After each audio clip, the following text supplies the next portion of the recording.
Nous interrompons ce programme YouTube pour un flash spécial. Ce matin, de nombreux robots d'appartements et autres robots ménagers ont saccagé la ville et terrorisé ses habitants. En effet, la situation est préoccupante puisque 75% des habitants disposent d'un robot à la maison. Non, je crois que vous vous trompez, Monsieur Pourpre, vous faites référence au nombre de non-abonnés qui regardent les vidéos YouTube Eureka.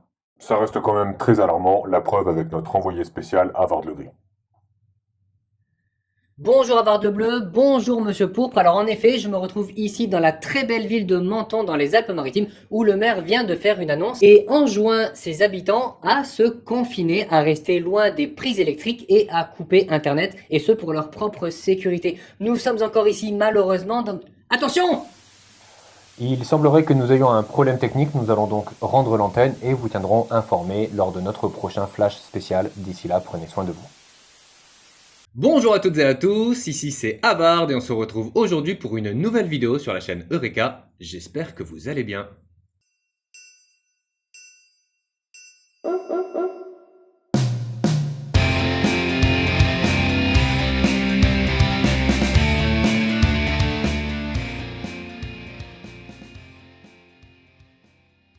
Avant de commencer cet épisode, j'ai juste deux petites choses à vous dire sur la vidéo de la semaine dernière. Non mais, rassurez-vous, je vais faire vite. La première, c'est qu'elle a été la deuxième vidéo la plus regardée sur la chaîne depuis sa création, donc merci à vous, c'est super cool. Mais ça me fait me poser la question, est-ce que c'est davantage parce que le thème ou le sujet, ou les deux, vous ont plu, ou est-ce que c'est parce que c'était la première à sortir un samedi à 10h et que ce créneau vous plaît davantage que ceux proposés précédemment? En effet, je suis toujours à la recherche du bon créneau pour notre rendez-vous hebdomadaire. Donc, puisque vous décidez déjà du thème des vidéos, pourquoi vous ne décideriez pas aussi de la date et l'heure à laquelle on se retrouve? Alors, en plus de m'écrire le thème de la prochaine vidéo en commentaire, dites-moi également si vous préférez le vendredi, le samedi, le dimanche, plutôt le matin, le midi, le soir. Comme ça, on se fixe ça une bonne fois pour toutes. Et la deuxième chose que je voulais vous dire, c'est que pour celles et ceux qui sont restés jusqu'à la fin de la dernière vidéo, vous avez vu apparaître de nouveaux thèmes sur la chaîne, et c'est l'un d'entre eux qui a principalement retenu votre attention dans les commentaires. Donc voilà. En gros, merci pour votre suivi, vous êtes de plus en plus nombreux à vous abonner à cette chaîne et ça m'aide et me soutient énormément. Ça me permet notamment de consacrer de plus en plus de temps et d'argent au contenu et à la chaîne à proprement parler. Allez, sans plus attendre, on se dirige vers notre nouveau sujet, alors c'est parti pour un nouvel épisode et bonne vidéo.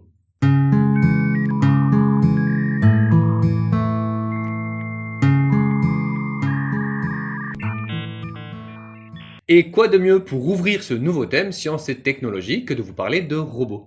Le terme provient du tchèque robota qui veut dire corvée ou tâche ingrate et a été popularisé par la pièce de théâtre Rozum Universal Robots créée en 1920 par Karel Čapek. Le terme, lui, provient de son frère, Joseph, et désigne des machines conçues pour remplir des tâches répétitives ou ingrates pour l'homme. Et cette pièce de théâtre ne sera que la première pierre posée sur l'édifice culturel robotique et sera très vite suivie par le film Metropolis en 1927 réalisé par Fritz Lang. Et dont l'action se déroule en 2026. Ah ouais, c'est pour bientôt. D'ailleurs, ce film sera un échec critique et commercial à sa sortie, conspué même par le grand H.G. Wells, à qui on doit notamment La Machine à explorer le temps, La Guerre des mondes et autres bijoux littéraires. On le trouve cliché, trivial et même fasciste pour certains. Je pense qu'il était surtout avant-gardiste pour l'époque. Bah, c'est vrai qu'il a bientôt 100 ans, l'air de rien. Et en effet, pour celles et ceux qui ont vu le film, on y retrouve déjà les inspirations de nombreuses autres œuvres de science-fiction, dont par exemple le manga Gun, qui a donné le film Alita Battle Angel en 2019. Qu'on adore ce film, hein? Complètement. On y retrouve le concept d'inégalité des classes, avec une ville basse qui œuvre pour les habitants de la ville haute, à laquelle seules les classes plus riches ont accès, et un robot à l'allure féminine qui va tenter de bouleverser tout ça, une histoire d'amour entre le robot et l'humain, et tout ça alors que 92 ans séparent les deux films. Et même s'il n'a pas eu de succès à sa sortie, Metropolis est devenu plus tard une référence. Jusqu'à être classé 12e meilleur film de tous les temps par le magazine Empire en 2010, et même obtenir la 2e place des meilleurs films muets de tous les temps. D'ailleurs, petite parenthèse, elle vous fait penser à personne d'autre, Maria, le robot de Metropolis? Je sais pas, un genre de Power Rangers? Non, si je te dis Star Wars par exemple. R2D2. Bon, ok, c'est pas grave. On pourrait parler de plusieurs œuvres de science-fiction, comme par exemple le film iRobot, sorti en 2004, ou même la totalité de la bibliographie d'Isaac Asimov, qui est notamment connu pour avoir conçu les 3 lois de la robotique, mais comme on n'est pas sur un épisode sur le thème des films et séries, on ne va pas épiloguer. Est-ce qu'on peut au moins parler des 3 lois? Ça me semble être important pour la suite. Bon, ok, mais vite fait, hein.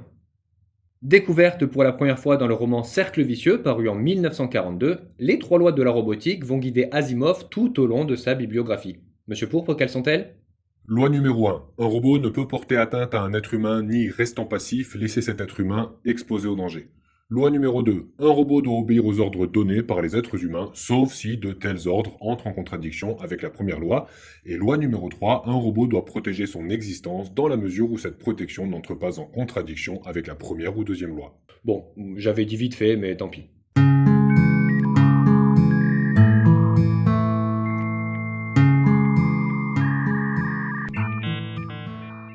Revenons-en au sujet science et technologie et à nos robots. Et l'air de rien, il faut aller chercher assez loin dans le passé pour retrouver la trace des premiers automates. En 1739, l'ingénieur français Jacques de Vaucanson présente un modèle en forme de canard qui fera sa renommée et qui est sobrement baptisé le canard de Vaucanson. Cet automate, en plus de bouger avec réalisme comme l'animal auquel il emprunte la forme, allie avec brio la technologie et la science puisqu'il est capable de manger et de digérer des aliments. Et même de déféquer. Oui, je voulais juste éviter de parler caca sur cette chaîne, mais bon, trop tard. On pourrait dire que c'est un canard WC. Ah oui, et je voulais éviter ce genre d'humour aussi. Et sans aller jusqu'à un robot doté d'un système digestif complet, on retrouve la trace des automates bien plus loin en arrière, dont certains même auraient inspiré Vaucanson, comme par exemple le Pan de Jean-Baptiste de Gênes entre 1670 et 1690, ou encore le Cygne de Maillard qui porte le nom de son créateur en 1734. En 1770 est révélé au monde un automate répondant au nom de Turk mécanique. Ce robot est capable, selon son créateur, Johann Wolfgang von Kepelen, de jouer aux échecs et de gagner, ce qu'il fait à de très nombreuses reprises pendant 84 ans et contre des adversaires célèbres comme Napoléon Bonaparte ou Benjamin Franklin. Hélas, malgré un mécanisme apparent bourré de rouages, le public finit par se rendre compte que le Turc mécanique est en fait une supercherie. Le double fond dans le meuble cachait en fait un homme qui animait le bras du supposé automate. Mais si je vous en parle, c'est principalement pour que l'on fasse une différence entre l'automate et le robot. L'automate, qui est un chef-d'œuvre technologique avec des pièces mécaniques et d'horlogerie, sert plus le divertissement que l'avancée technologique à proprement parler. Il est pour ainsi dire l'ancêtre des robots, et on en trouve des traces encore plus loin dans notre passé, comme le pigeon d'Archytas de Tarente en -400 avant notre ère. Les robots ne se contentent pas de simuler la vie, mais cherchent à l'interpréter, à la faciliter et même à la comprendre. Et il faut attendre un peu plus longtemps pour que les premiers robots apparaissent.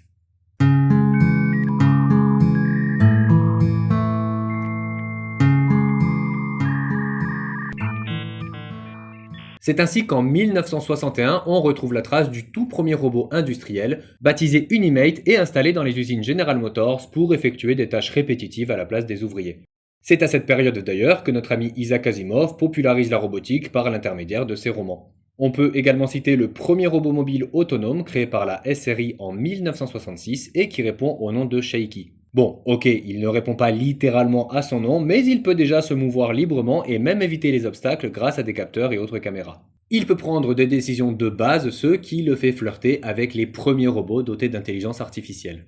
À cette période naît également l'Unocode 1, créé par l'Union soviétique, qui sera le premier robot envoyé sur la Lune pour en explorer la surface en 1970. Bah c'est pas un robot, c'est un rover. Un rover est un robot, un astromobile précisément, mais il existe énormément de types de robots différents. Tu vois, c'est quand même bien que tu sois là, hein, ne serait-ce que pour répondre aux interruptions de Legris. Ouais mais bon, il le fait en t'interrompant, alors est-ce que t'es vraiment gagnant? En 1973, l'université de Waseda au Japon crée Wabot 1, le tout premier robot humanoïde complet. Il peut marcher, saisir des objets et même communiquer, même si sa conversation reste assez rudimentaire. Mais il est important de le souligner car en plus de l'avancée technologique de la robotique en apparence, le monde de la programmation est en plein boom et repousse de plus en plus loin les limites de la robotique jusqu'à commencer à imaginer qu'un robot peut être non seulement programmé, mais en plus pourrait apprendre de lui-même comme le ferait un être humain constitué de chair et d'os. Il aura un descendant en 1984 du nom de Wabot 2 qui sera même capable de jouer de la musique par l'intermédiaire d'un clavier. On n'est plus dans le saisissement basique d'un objet, mais sur une mécanique assez précise pour pianoter sur des touches à un rythme voulu pour créer de véritables mélodies. Ainsi, on a doté le robot d'un système digestif, d'un cerveau, de bras, de la capacité d'apprendre et même de la vision, surtout grâce au perfectionnement des capteurs et des caméras dans les années 70.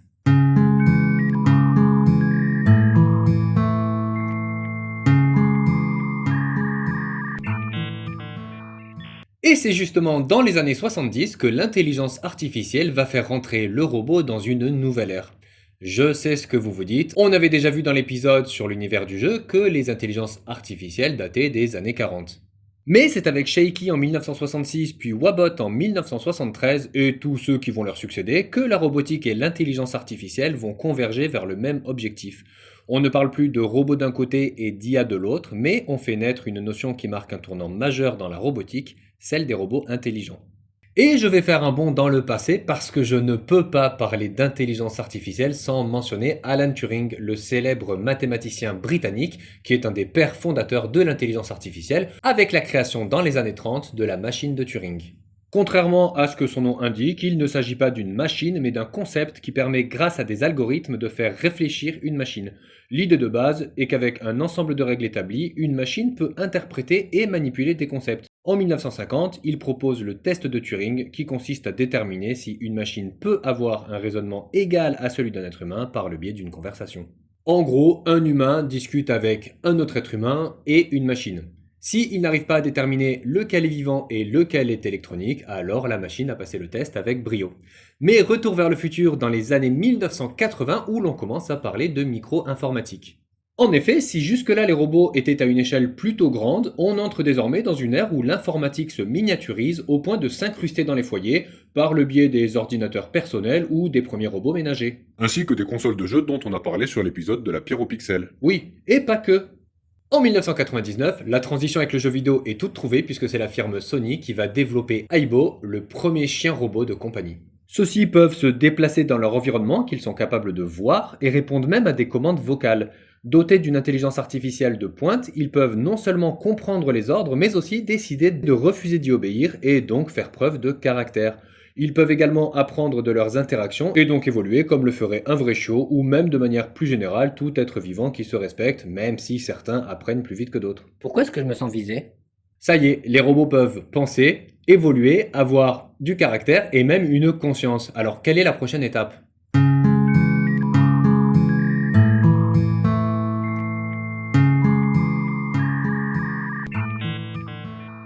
Les années 1990 voient le développement de Kismet, une tête robot capable de percevoir, reconnaître et même simuler les émotions humaines.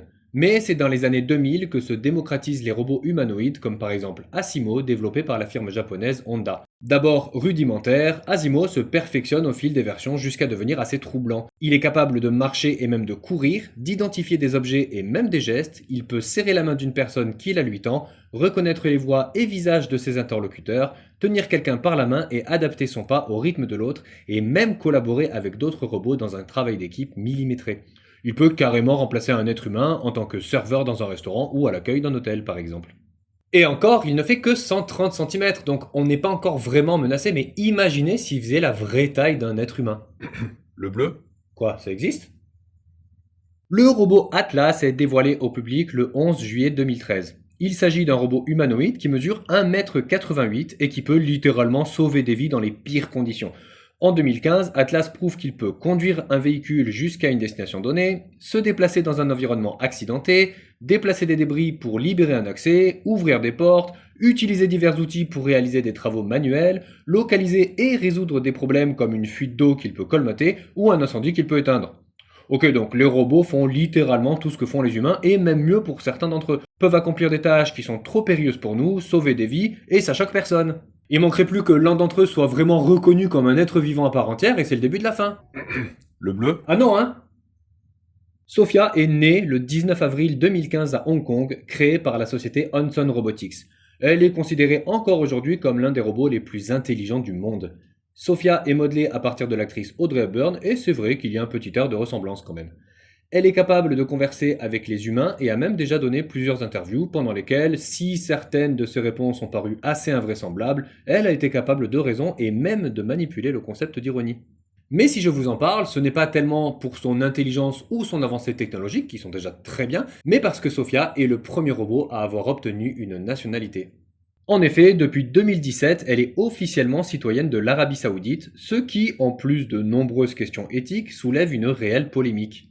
Puisqu'elle est une citoyenne, est-ce qu'elle peut voter? Est-ce qu'elle peut se marier? Est-ce que quelqu'un qui l'éteindrait, par exemple, pourrait être accusé de crime? Et puisque pour obtenir la nationalité saoudienne, il faut être musulman, est-ce que Sophia s'est convertie à l'islam?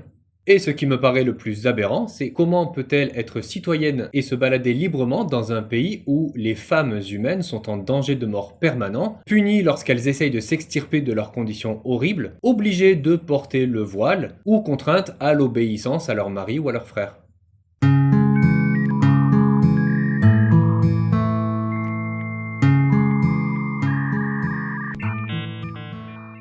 Et tout ça soulève un énorme problème dont nous avons déjà parlé en évoquant le clonage dans l'épisode Vivre avec les dinosaures. Est-ce que le fait de pouvoir faire quelque chose nous donne le droit de le faire vraiment? Est-ce que parce que la science peut créer des humains ou la technologie peut en fabriquer, nous avons le droit de le faire? Toute notre science ou notre technologie est aujourd'hui en avance sur notre manière de l'appréhender. Sans les questions déontologiques, nous serions sûrement déjà capables de créer des cyborgs, mi-humains, mi-robots, qui peuvent vivre éternellement puisque les pièces seraient interchangeables. Les robots pourraient remplacer l'humain à l'échelle mondiale, de l'ouvrier au dirigeant d'un pays, et du coup pourquoi pas se rebeller contre leur créateur et devenir complètement autonomes et les seuls maîtres à bord. Heureusement, nous n'en sommes pas encore là. Même si la science et la technologie sont pas mal avancées, elles ont encore besoin de notre présence. Les humains sont toujours les seuls à être dotés d'une intelligence humaine, ce comprenant le sens des responsabilités ou celui de l'éthique. Des 3 lois d'Asimov jusqu'au questionnement sur la régulation de l'intelligence artificielle, l'humanité ne perd pas de vue son objectif premier. La robotique sert une cause, elle est donc un outil et non pas une stratégie de remplacement. De nombreux êtres humains, du scientifique à l'ingénieur, en passant par l'homme de loi, font office de garde-fou. Et même si la technologie évolue, la conscience humaine veille au grain. Et c'est cette vigilance qui permettra de guider notre relation avec les robots pour faire de la robotique non pas une menace, mais un atout pour un avenir meilleur. C'est la fin de cette vidéo, je vous remercie infiniment de l'avoir vue jusqu'à la fin, j'espère qu'elle vous a plu. N'hésitez pas à la liker et à vous abonner à la chaîne si ce n'est pas déjà fait. N'oubliez pas de rester bien jusqu'à la fin pour consulter la liste des thèmes et me dire lequel vous voulez voir traité pour le prochain épisode. D'ici là, bonjour de ma part à vos proches et prenez soin de vous. Ciao!